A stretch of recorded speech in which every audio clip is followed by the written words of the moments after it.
Durante o início do século XIX, a Europa passava por um clima de ansiedade provocada principalmente pelos rumos das relações internacionais. A ascensão de Napoleão Bonaparte proporcionou aos estados absolutistas europeus o receio de que as ideias burguesas ultrapassassem os limites das fronteiras da França. Esse fato colocou absolutistas e ingleses de um lado e o Império Napoleônico de outro. O imperador francês Napoleão Bonaparte conseguiu dominar o território europeu em pouco tempo, mas jamais conseguiu impor sua vontade aos ingleses, haja vista que a Inglaterra ficava numa ilha e os britânicos dominavam os mares.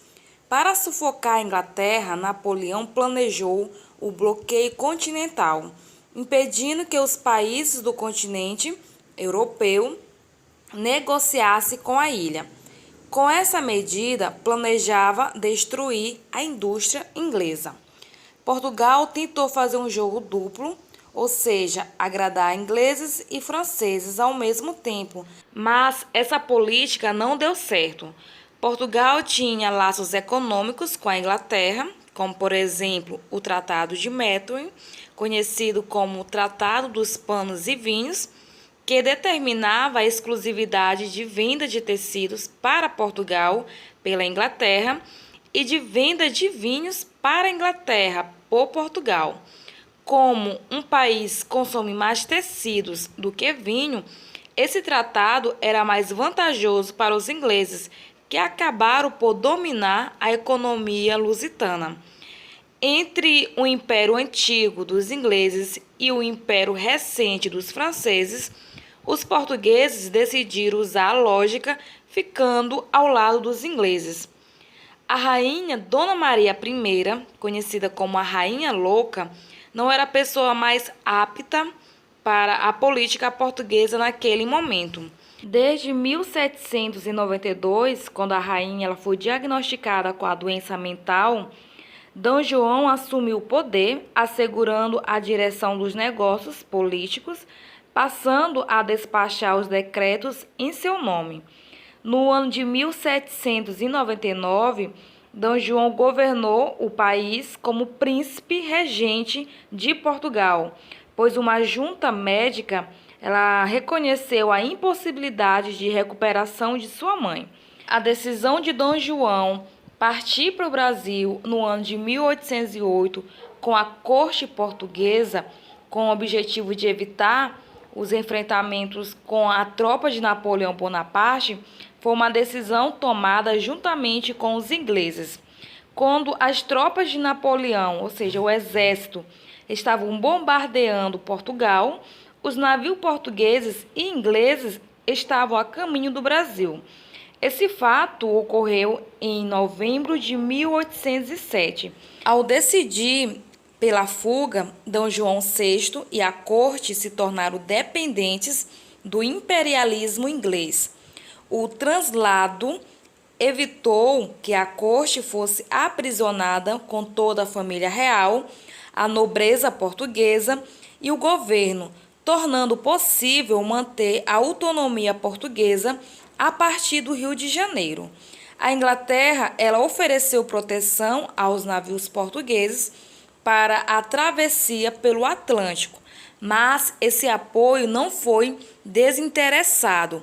Uma vez no Brasil, a Inglaterra exigiu a extinção do exclusivo colonial e a possibilidade de o Brasil negociar com qualquer nação. Segundo alguns historiadores, a estimativa dos membros da corte que vieram para o Brasil gira em torno de 15 mil pessoas. Esses números ainda causam muita controvérsia. A corte chegou ao território brasileiro em janeiro de 1808. As primeiras medidas de D. João ao chegar na colônia foi a abertura dos portos para as nações amigas no ano de 1808. Esse fato quebrou o monopólio comercial português. D. João também criou o Banco do Brasil no ano de 1808. Assinou 2 tratados com a Inglaterra, que é o Tratado de Aliança e Amizade e o Tratado de Comércio e Navegação. Esses tratados concediam vantagens alfandegárias sobre os produtos britânicos, por exemplo, 15% para os ingleses, 16% para os portugueses e 24% para outros países.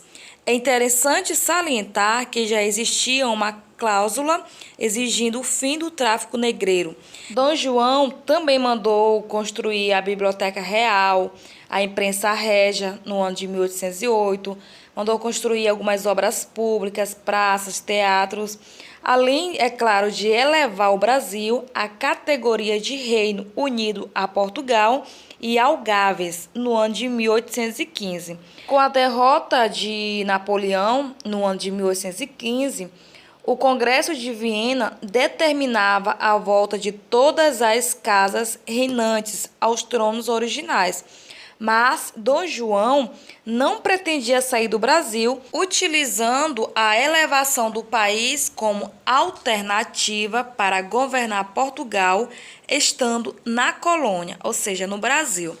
Na prática, o Brasil deixou de ser colônia e virou a sede do governo. No dia 20 de março de 1816, a rainha Dona Maria I faleceu no convento das Carmelitas, com 81 anos de idade. A morte da mãe abriu o caminho para o filho ser o seu sucessor. O príncipe regente Dom João, apesar de assumir o trono logo após o falecimento da rainha, Dom João não recebeu a coroa em 6 de fevereiro de 1818, sendo duplamente coroado como Dom João VI, rei de Portugal, e Dom João I, rei do Brasil. Em comemoração à coroação, a cidade do Rio de Janeiro foi tomada por festividades. No ano de 1816, no dia 29 de novembro, foi assinado entre Dom João VI e o imperador da Áustria, Francisco I, o acordo de casamento entre o príncipe Dom Pedro e a arquiduquesa da Áustria, Dona Maria Leopoldina. Após a assinatura desse acordo, depois de uma intensa negociação e o cumprimento de uma série de garantias impostas a Dom João VI, em 29 de novembro de 1817, chegou ao Brasil a esposa de Dom Pedro. A transferência da corte para o Brasil trouxe uma série de mudanças significativas, pois a corte precisava ter condições similares às oferecidas na Europa, e o Brasil não podia oferecer essa qualidade de vida. Sendo assim, o Rio de Janeiro teve que passar por uma reforma urbana, adequando-se aos novos tempos.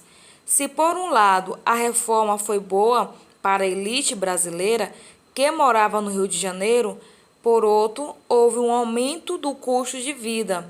Os preços dos produtos ficaram muito elevados, provocando um aumento inflacionário. É interessante enfatizar que a presença da corte no Brasil proporcionou à elite local respirar os ares de liberdade. A nova realidade começou a mudar a mentalidade desses grupos. Surgiram nesse período alguns partidos. Entre eles, temos o Partido Brasileiro, que queria a monarquia e a manutenção das conquistas de 1809 a 1815. Esse partido ele foi formado por comerciantes e pela aristocracia rural do Centro-Sul. E apesar de ser contra a separação de Portugal, defendia as conquistas econômicas e não acatava as ordens vindo da corte. Foi esse partido que conseguiu convencer o príncipe regente Dom Pedro I a permanecer no país quando a corte exigiu seu retorno a Portugal. No episódio que ficou conhecido como Dia do Fico, que aconteceu no dia 9 de janeiro de 1822. Temos também o Partido Português, que era formado por militares e comerciantes. Os membros do Partido Português eram favoráveis à recolonização do Brasil, já que, no geral, beneficiavam-se com a condição de colônia do país.